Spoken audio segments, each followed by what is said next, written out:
conversation is going to focus on this year's conference theme of inspiring the next innovation wave and center around the geological, socioeconomic, and sociocultural needs for STEM growth across the board and innovation. Allow me to welcome founder and CEO of the Future Today Institute, world-renowned quantitative futurist and tech leader, Amy Webb. Amy will be sharing her insights on emerging trends and technologies that could revolutionize the way people work and live. She's also a professor of strategic foresight at New York University's Stern School of Business, where she developed and teaches future-focused MBA-level courses, and is also a visiting fellow at Oxford University's Said School of Business. Now, joining Amy will be Kate Hogan, Market Unit Lead for Accenture US West. Kate leads 12,000 Accenture associates across 13 Western states. She's also a member of Accenture's Global Management Committee, working closely with Accenture's global CEO and other key leaders to align the company's priorities, capabilities, and investments to support clients and people. So let's go back to New York and hear their discussion on why the moment is ripe for innovation. Kate, over to you. Thank you, Katie. Appreciate that. And thank you, MetLife. This is just an incredible opportunity to have this kind of a conversation in a community like this, and hearing the progress that this company has made. And I'm so inspired by 9,000 people, I think, listening in today. It's really outstanding. So thank you for having me. And Amy, I'm so excited to spend the next bit of time talking with you. As I'm reflecting on the conversation just now and the opportunity to be inspired, you're exactly the person I want to talk to right now. Because the future of technology and what you as the CEO of your company are doing to help us all think more creatively and lean into understanding that future is so important. And so I'm really glad to be here with you today. Thank you for taking time. For those in the audience that might not really be familiar with what you do and the type of work that you and your team spend your time on, why don't you start by explaining to us what it means to be a quantitative futurist? Yeah, well, thank you. And like you, I've actually got I was taking notes the entire time. I was super inspired, and honestly, ideas and inspiration aren't worth much without actions. So I have a whole list of actions that I'm planning on taking. More than one. More than one. I've already accomplished my homework for next year, so there we go. Well done. So anyhow, thank you, and thanks for having us. This is an incredible opportunity, I think, to have important conversations. Now, what the heck is it that I do?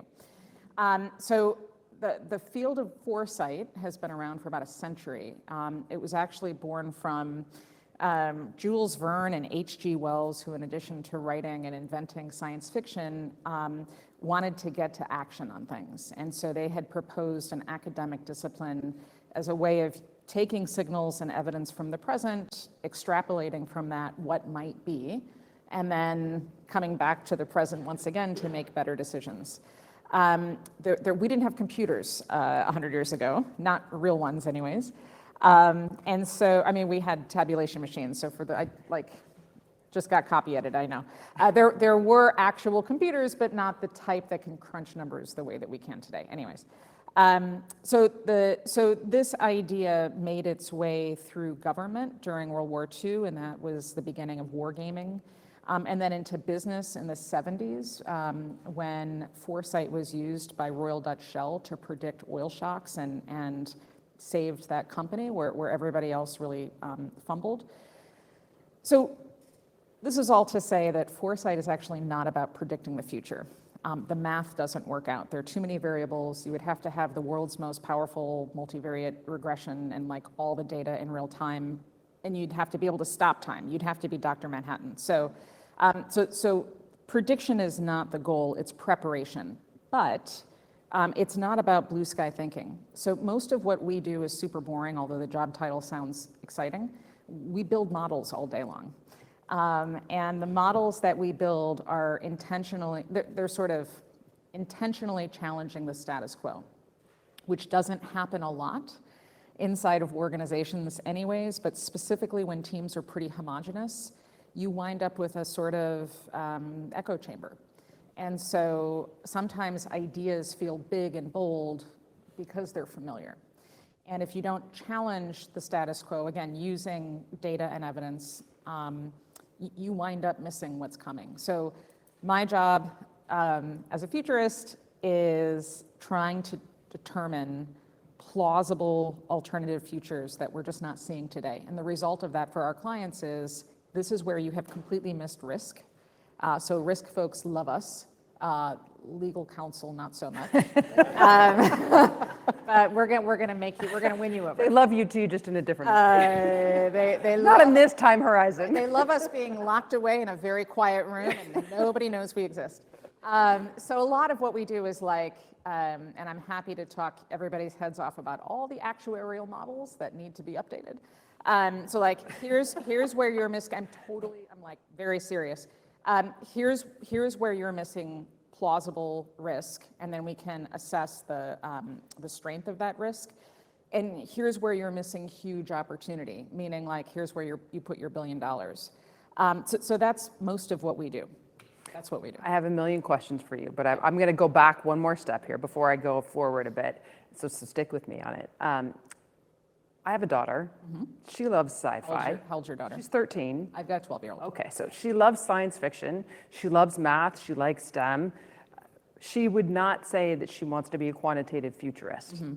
How did you decide to go into this profession and dedicate your life and build a company around it? So there's actually a program called Future Problem Solvers of America, which may or may not still exist, but I was in a G&T program all the way through elementary and middle school, and I got dropped into this program, which was scenario writing. I just didn't that's not the terminology they used, but it was long-range scenario planning. I was on a team, we were given a question, we had to come up with what's all the possible risk, what are all the possible opportunities, and what stories would we write about the future.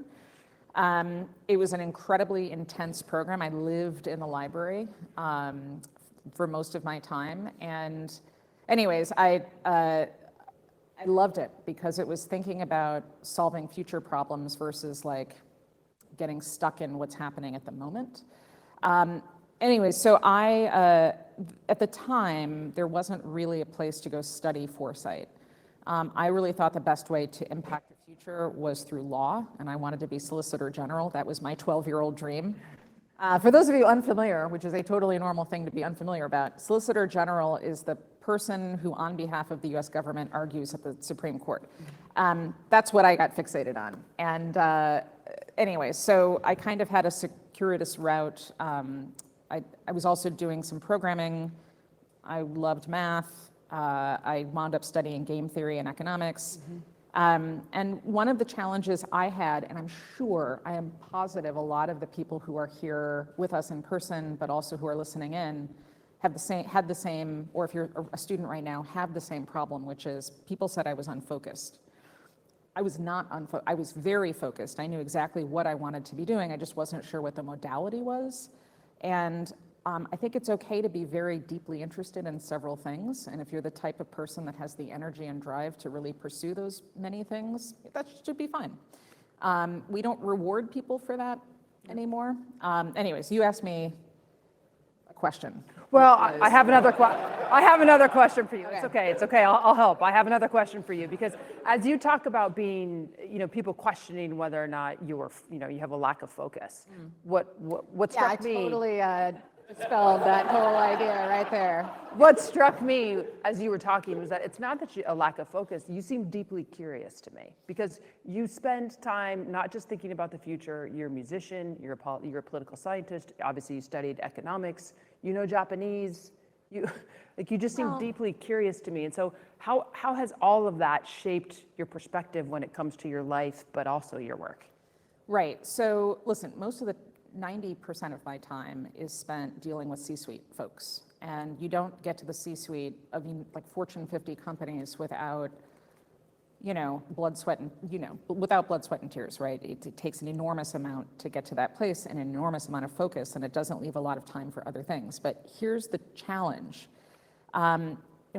We work with so many different companies and governments all around the world, and we basically just work with their leaders. I have a unique horizontal view into the things that everybody's talking about. I also see where everybody's getting some of the same things wrong. And if you become so laser focused on one thing and others around you are also focused on that one thing, and we're living through a challenging time right now. So those long horizons that used to be 5-year planning cycles that became 2, and now they're like 12 months. So I understand why. However, this is how you miss what's coming around the corner. And you have to be able to make room for not just curiosity, but investigating that curiosity. And the companies that do that and practice, it's a real thing. It's called reperception. It's using the same signal data, but sort of seeing what others missed and exploring white spaces. If you don't intentionally do that and build up a culture that is willing to do that and also rewarded for doing that, then you miss things. And I can give you 1,000 examples of enormous missed opportunities in every sector, and places where I'm seeing, it would be faster to flush money down the toilet at this point than to build up a lot of the metaverse capabilities everybody thinks are the future. You should light the money on fire. Well, we've seen a couple industries, I think, that might be struggling like that right now. You do have a fascinating lens talking to the global CEOs the way that you do and looking at risk through the lens that you look through. What are the global challenges you think are facing society right now that we need to be thinking about? Yeah, well, I think it's worthwhile. Besides legs in the metaverse, I get that one. Besides the metaverse, the legs. Google it later. Not now. So here's the issue. I see 2 major ways that especially leaders, but organizations get the future wrong. And there's 2 main reasons, and that explains why society is maybe slightly on the wrong track. The first has to do with confirmation bias, and the second has to do with hubris. If you ask, I always love to ask the question, what do you think the future of transportation is? And everybody says flying cars. So stop for a moment. I'm going to ask all of you in the room. Do any of you know when the first flying car was built? Hazard a guess. And shout it out. We'll repeat it. 1940. Anybody else? 1950. I like where we're going with this. A Price is Right situation. $1. Right. So the answer is 1917. Now, what's remarkable about this is that the Model T was not yet in mass. People could not afford that car yet. So automobiles were not yet mainstream. And yet, everybody assumed that the future, and airplanes existed. So everybody assumed that the future was this car that can now fly. 1917, patent was filed, car was built. Every decade since then, a cluster of well-funded people have created patents, built cars, and caused them to fly, literally every decade. I was in Dubai a couple weeks ago at GITEX, which is kind of like the CES of the Middle East, and yet another flying car, which was not a car. It doesn't go anywhere besides up. It's an eVTOL. But it took flight. So here's a question. Why do we think that's the future? It's 100 years old, and we haven't allowed ourselves room for anything else. The reason is confirmation bias. This idea feels so familiar at this point, but yet so futuristic that there's this sweet spot that everybody believes that's innovation. Well, here's the rub. There's technology right now that allows for a personal pod that can use maglev to move around. So if you saw the original Charlie and the Chocolate Factory movie, that ending, I hope I'm not, spoiler alert. The glass elevator. Right, the glass elevator that kind of moves around. Spoiler alert. Omnidirectionally. So that elevator exists. It was built by ThyssenKrupp. And it's not on a normal hydraulic or chain system, it's maglev. So in addition to moving up and down, it can move side to side. It can move in 3 different dimensions versus 2. Why does this matter? Because this suddenly opens up the door to a completely different type of transportation. And if any of you have ever been to Minneapolis in the winter or live there, it's very cold. And so the city of St. Paul, I'm getting to a point, I promise. The city of St. Paul, Minneapolis built this sort of hamster system in the sky. Picture hamster tubes, where you can walk from building to building without having to go outside in the cold. Okay, so imagine now, instead of walking, you're in a personal pod that can take you up and down your office, but also to the next building that you need to go to. Why aren't we thinking about that as a plausible future? A pod like this has already been tested at Heathrow. So the reason why is because you've got the same dudes in a room, and they are mostly men, having the same conversations, feeling very concerned about taking any real type of risk. While in the meantime, there's an entire universe being developed. Why does this matter, generally speaking? Well, if I was an insurance company, I might want to start thinking about new risk, new opportunities, new funding models. So anyhow, the first reason that we get the future wrong is we don't make room for other voices, and we don't allow our minds to wander productively, again, using data and evidence. And so confirmation bias. The second reason is hubris. There's a pretty prominent guy interested in space and cars who's having a little bit of a public meltdown. I see him every day. I do too. I wish we could see him less. So again, there's a certain amount of hubris that, depending on who I talk to, is rewarded. The sort of craziness is rewarded. Another way to look at that exact same situation is that there were some of that invention, I think, has been miscredited. Mm-hmm. And that hubris is ultimately going to lead to the death of a social network. I think it's already in the process of dying.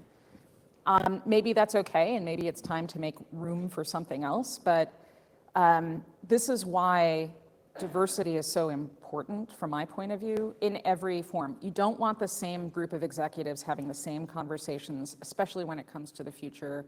You want to have different types of people who have different worldviews in the room, because you actually want to take as much signal data as way more than anybody is used to working with when you're trying to think through plausible next order outcomes.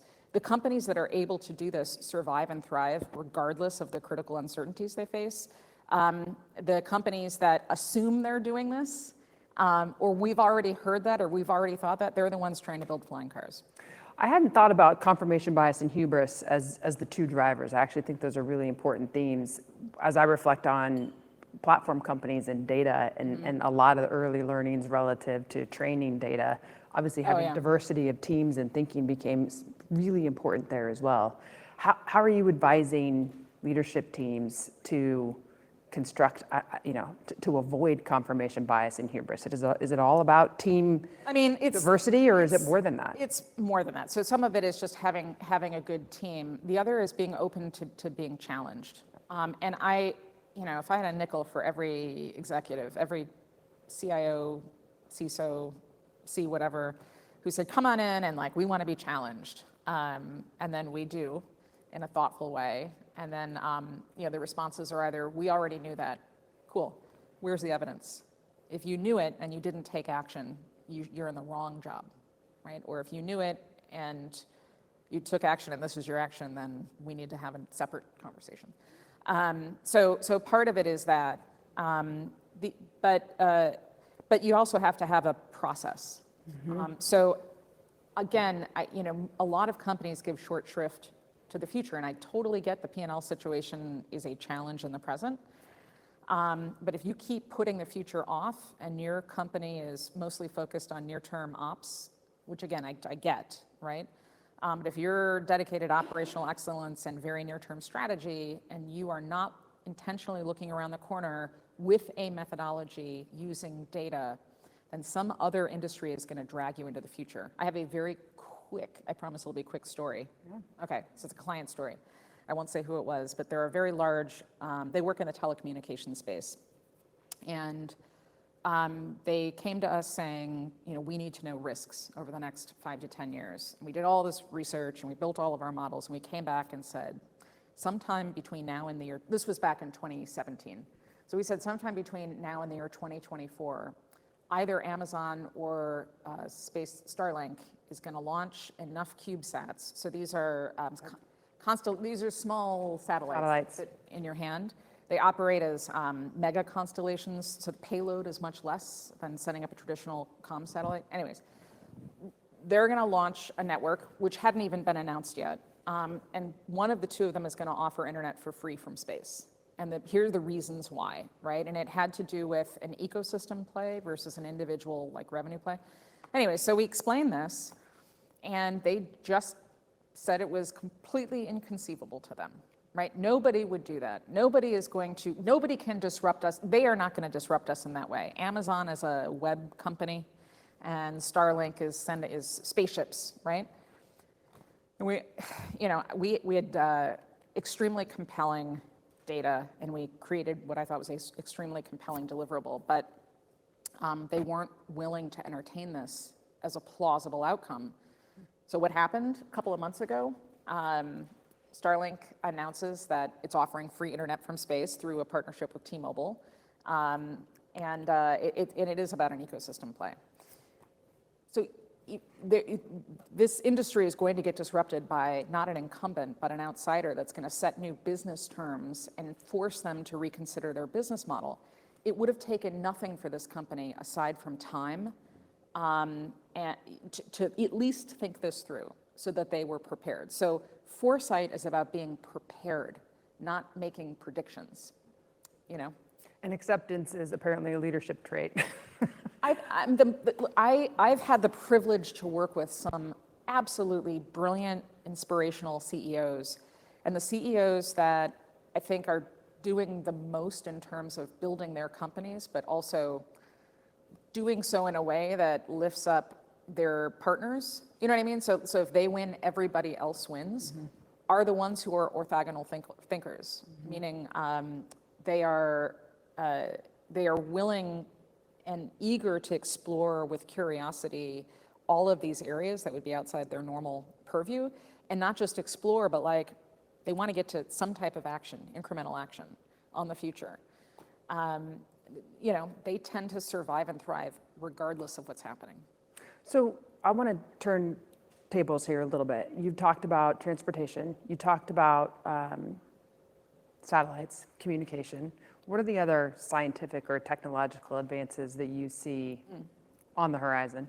So I would say there are two general purpose technologies currently in the process of being born. So a general purpose technology is a technology that has the potential to drastically change society, drastically impact global economics, geopolitics, things like that.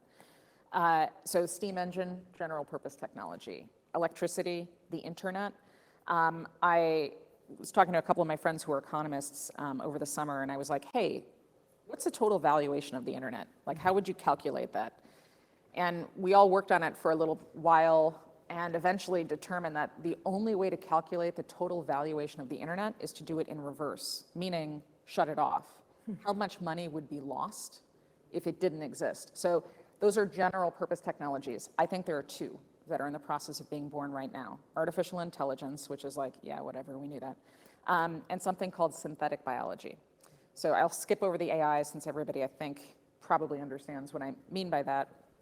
And AI, by the way, is an umbrella term for many other technologies. Synthetic biology is a relatively new field of science, about 10 years old, that allows you to design or redesign biological structures to have new and enhanced purposes. So the messenger RNA vaccine is synthetic biology. But I could go through and list in every industry sector applications of this, tweaking biology to have other properties or do other things that will significantly shift global supply chains, cold chains, nail polish that doesn't ever chip. I'm in for that as soon as humanly possible. And also at some point, imagine clothing that is intended to not be recycled, but to biodegrade. Literally clothing with an expiration date. You would wear pants twice, never wash them, and bury them, and they would become fertilizer. Oh God, my son is so happy right now. So anyhow, we're on the cusp of that. That's a little challenging for everybody to wrap their heads around. So everybody's focused on the metaverse, which is fine. But the metaverse or metaversal technologies, I don't think is where I would put my headspace at the moment, especially in a corporate world. Biology, which I know doesn't seem like it impacts things like finance or insurance or cars, it literally touches every single industry, everyone. So that's very early stages, but has a long horizon, just like AI. And obviously AI is, we're sort of into a very, very long development horizon as well. What do you think from AI? Assume we all understand Yep. what AI is and how it's going to impact the world. What do you see as the most near-term implications of AI in our society? Well, it's here. It just didn't show up the way everybody was expecting. So literally everything that's happening right now as you and I are talking is made possible through some area of artificial intelligence. So it exists. Now everybody's fixated on when AGI arrives, artificial general intelligence, and depending on who you talk to, there's a wide range of opinions on this. I would argue that it's already here. So if you follow DeepMind's work and some of the pretty incredible accomplishments over the past year and a half, I would argue that based on the Stanford definition, there's a group at Stanford that is attempting to come up with a sort of universal definition for the different categories of AI. I would argue that the criteria have already been met. So what do we see over the next couple of years? Probably new medicine, new pharmaceutical development because of some of the work on protein structures.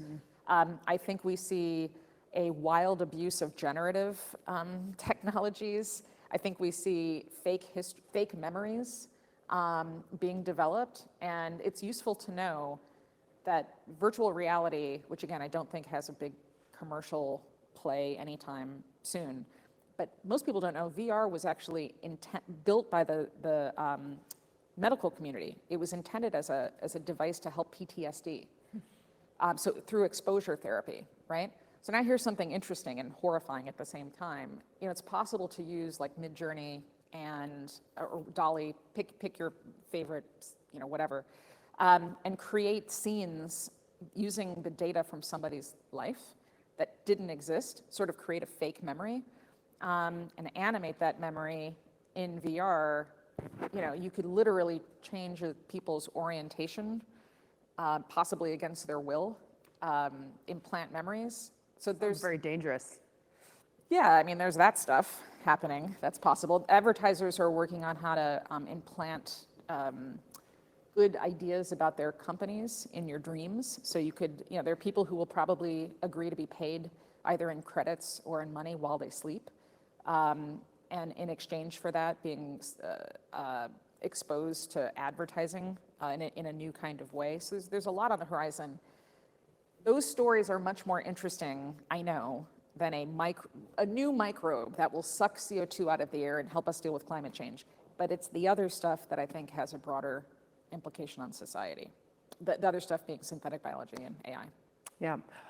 The PTSD example that you just gave as well, I mean, that is, we've talked a little bit about the metaverse. I'm going to dive us into it a little bit more. If we must. I'm taking you there, Amy, I'm taking you there. So, I mean, it is an interesting example of AR, AR, VR, I suppose. How do you distinct your views on the metaverse and how Web3 will change the world? Yeah.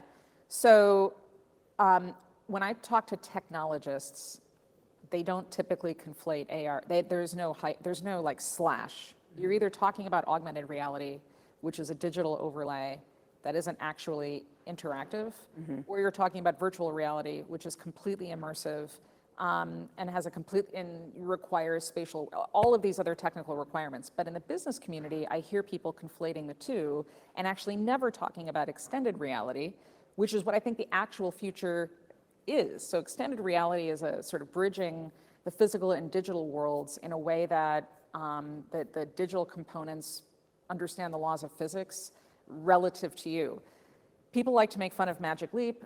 We can have a whole conversation about the business side of that company. However, the technical side, that was a company that needed, they were creating basic technology, and I wish investors had just left them alone. And let them work for 10 years, maybe 15 years to get the technology ready. And this is the problem that I've got with the metaverse. Everybody's jumping the gun.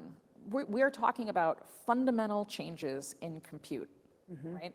This is not the kind of stuff that's going to happen overnight. And there are so many tales of woe in tech where everybody got super excited whatever the shiny was failed to materialize, and then all the funding dried up. AI had a AI winter in the 80s, in part because the people who originated modern AI in 1956 at Dartmouth during a 2-month meeting where they originated the term artificial intelligence, and there was a woman at that meeting, by the way. Does anybody know who it was? You may have no idea what I'm talking about. In 1956, Marvin Minsky, John McCarthy got a bunch of people together. They invited all the big, boldest minds they could think of. Come to Dartmouth for 2 months. We have this sort of general hypothesis about the future of computing. Come, let's figure it out. Big, multidisciplinary meeting. All men. There was one woman invited. Do you know who it was? No. Who? It was not Grace Hopper. It was Marvin Minsky's wife, who was there to walk the dog and to help people out, okay? I actually came up with a list of who might have been invited to that meeting, and here's what might have happened. You get these people, listen, these are brilliant men, you get them all in a room, and they came up with these bold ideas. At some point, Life magazine, like the media, got a hold of what they were doing, and these guys who should have known better suddenly start hyping the very, very early days of their research. Computers in the 1970s were literally the size of like half the room that we are currently in, and this is a beautiful room. And they're already talking about, within 5 years, our computers will simultaneously translate English into Russian and Russian into English. This is the height of the Cold War, right? You know, there was no way that was going to happen. The compute didn't exist at that point. And so there were all these promises made, and they became increasingly insane. And when those promises failed to turn into anything, because how could they, funding dried up. So how does this relate to the metaverse? Because metaversal technologies are important, but that gets conflated with Web 3, which is just a fancy way, an acronym for the sort of, it's not an acronym, a shorthand way of saying the next evolution of the internet. But we're talking about an evolution. There's not like an on-off switch.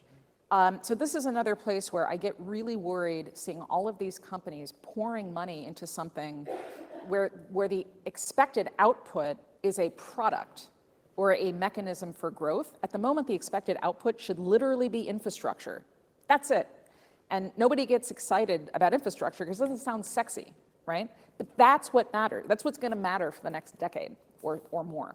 It's certainly transforming. I mean, the infrastructure and the power of compute is certainly transforming industries and businesses and allowing a lot of what you're talking about to occur. So what is on the mind of CEOs then? You're spending a lot of time with CEOs today, and what are they talking about? What are they talking about? As it relates to tech, I would say there's, you know, it's interesting, like, I would say like a decade, maybe like mid 2010s, it was all about big data, capital B, capital D.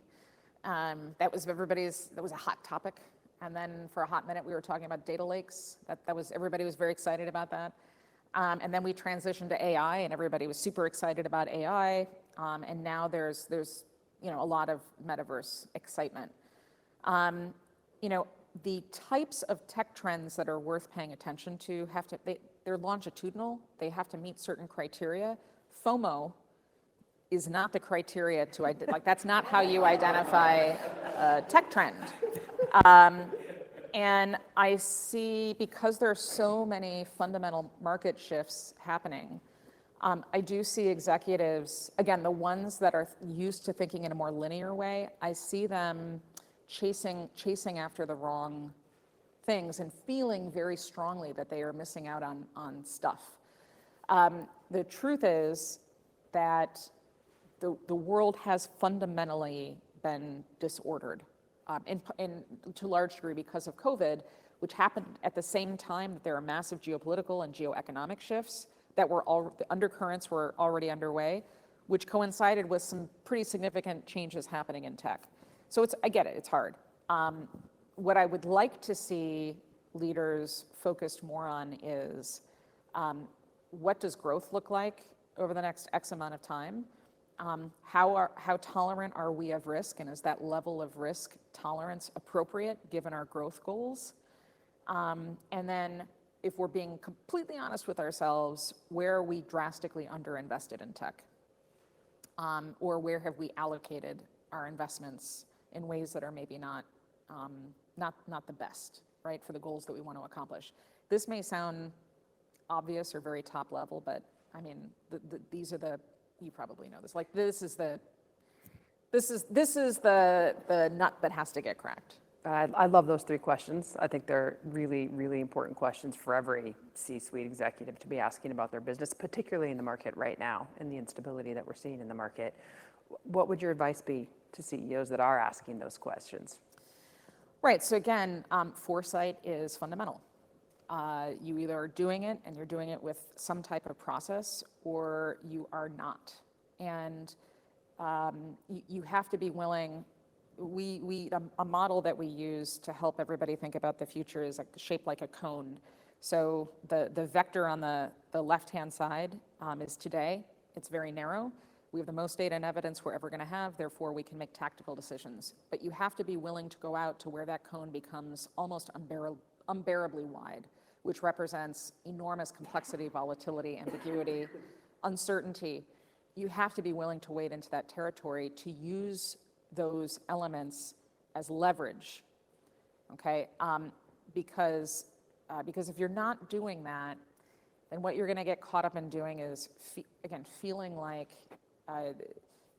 you have to control for the next 6 months, or we can only manage the next 6 months or the next 12 months. And you start really focusing inward, and you invite bias, and you sort of miss, and you get fixated by the metaverse, and like you miss all of the other things that are happening around you. So that would be the one huge piece of advice, I think. I love that. I think that's great advice. So today, you and I are here to inspire and spend time with women and encourage continued curiosity and inspiration, and hopefully grow women in the field of STEM. How do you see that changing in the future? Maybe start with what's your observation of women in STEM today, and then how do you see that changing in the future? Yeah. So I would love to see many more, again, like the more diverse voices you have in every team, just the better you're going to be. It does invite, I mean, it's harder, right? Because you're going to have conflicting ideas and there's going to be more challenging the status quo. But again, if you're really thinking about the future, that's kind of the routine you want to be in anyways. I just don't see enough of that, especially in a place like AI. I mean, it tends to be the same types of people working at the same handful of companies who hail from the same handful of very prominent schools. I don't think that's probably best going forward. So creating a pipeline, to which I know is like, great, everybody says create a pipeline. How do you do that? So that leads to the second part of your question, which was the future. So my daughter goes to a STEM school. It's a private STEM school founded by 5 feminists in the 1800s who attempted to enroll at Johns Hopkins University, and were told no because of the dress code. So they were like, okay, cool, no problem. They went and got suits made and showed back up, and then they got arrested for indecency. And they were so angry, 2 of them went off to get PhDs in Europe. They came back, they formed a school, and they were like, we're gonna make an all-girls school that's gonna be 5 times harder than Harvard.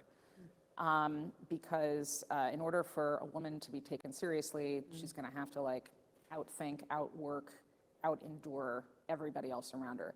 So that's the school that my daughter goes to. It's pretty tough, but she's in 6th grade, and she's always I think she's gonna be some form of an engineer that includes art. So she's always been interested in tinkering, but her science teacher this year, amazing, amazing person. So she was an engineer. She quit because she didn't see enough. Her name is Laura Peters, by the way. She quit because she didn't see enough girls going into the field and became a 6th grade teacher, taking a huge pay cut, by the way. She understands how to relate, not in a way that's condescending, because her class is very hard, but she understands how to relate to these kids in a way that gets them excited. She's got them listening to They Might Be Giants. Yep. She's got them watching Kyrgyzstan videos. She's just doing things that, like, my daughter literally, she shakes like, 'cause she's excited when she comes home every day talking about what they did in science class. Her job, she had to write an essay 2 nights ago. She was told they've been working on this project anyhow. Her like job is a chemical engineer for a fireworks company. And she had to write a proposal that explained, like, she was a consultant and she was going to go in and meet with the client about their fireworks show. And she had to explain what the chemicals were and how they were going to manage the cleanup afterwards. And, you know, it was like, and she felt so proud and excited that she had to go and, you know, sort of pitch this idea. So we need like 1 billion Laura Peters, teachers out there. And that's something that anybody can do, even if you're not teaching. You could, you know, find people to mentor. I love that. I love that. And I think it's a perfect place for us to end, although I could talk to you all day, I think, Amy. But the idea of inspiration, right? The inspiration and stewardship, you know, for the next generation, I think is a perfect way. And as I think about my action, I know we all have to take one today.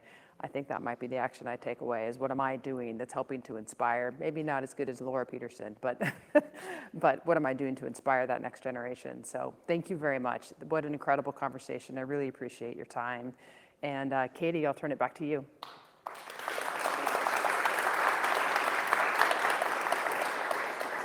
I think I'm going to sneak into Amy's daughter's school just to hang out for a couple sessions. Love it. Recap here. Ladies hit on biodegradable clothing, Charlie and the Chocolate Factory, why flying cars aren't futuristic, and how advertisers are hoping to impact your dreams. Just saying, don't think we aren't delivering things for you to think about. Thank you, ladies. That was really inspiring.